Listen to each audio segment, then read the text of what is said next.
Beaucoup de séquelles dans le cœur des habitants. À quelques heures de nouveaux grands départs en vacances, un regard maintenant à un problème toujours aussi grave, surtout pendant l'été. La solitude, elle a été déclarée, vous le savez, grande cause nationale 2011. C'est un fléau qui toucherait plus de 4 millions de Français, même si dans les communes, maintenant, des bénévoles vont parfois leur rendre visite pour savoir si tout va bien. À Segré, dans le Maine-et-Loire, Aline Martinez et Floris Ongbo.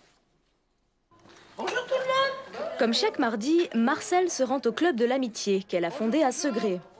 La solitude, l'isolement, c'est ce que combat depuis plus de 60 ans cette volontaire de l'association Saint-Vincent de Paul.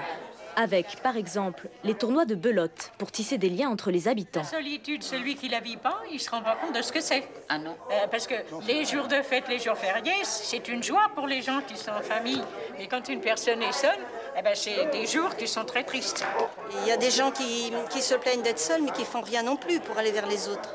Nous, le dimanche, quand on n'a rien, on téléphone. On téléphone aux personnes qui sont seules, et puis on dit on serait bien une petite partie de cartes. On fait un petit gâteau, on est content. Un Français sur 3 souffre de solitude, inévitable dans le monde d'aujourd'hui, selon Marcel. De plus en plus, l'individualisme quand même est rentré dans notre société. Pour moi, le secret, je pense que c'est surtout éviter le repli sur soi. Il n'y a pas que la belote pour rompre l'isolement. L'association récupère et revend à petit prix des vêtements d'occasion. Travailler au vestiaire, comme elle l'appelle, a permis à ces femmes seules de revivre. Ça m'a aidé à faire mon deuil. Ça m'a fait sortir de la maison.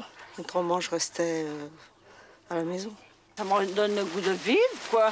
Je prends plus goût à ma maison, à entretenir et tout. La journée n'est pas terminée. Marcel rend aussi visite à ceux qui ne peuvent plus se déplacer. Monsieur Leclerc, bonjour. Bonjour madame. Je sais pas comment vous faites pour monter encore vos escaliers. Ben, ça va pas vite, hein. Ça va? Ça va, 95 ans, faut que ça aille. Hein. Dans cette petite ville, l'association Saint-Vincent de Paul aide ainsi 150 personnes âgées isolées. Un premier bilan assez négatif des soldes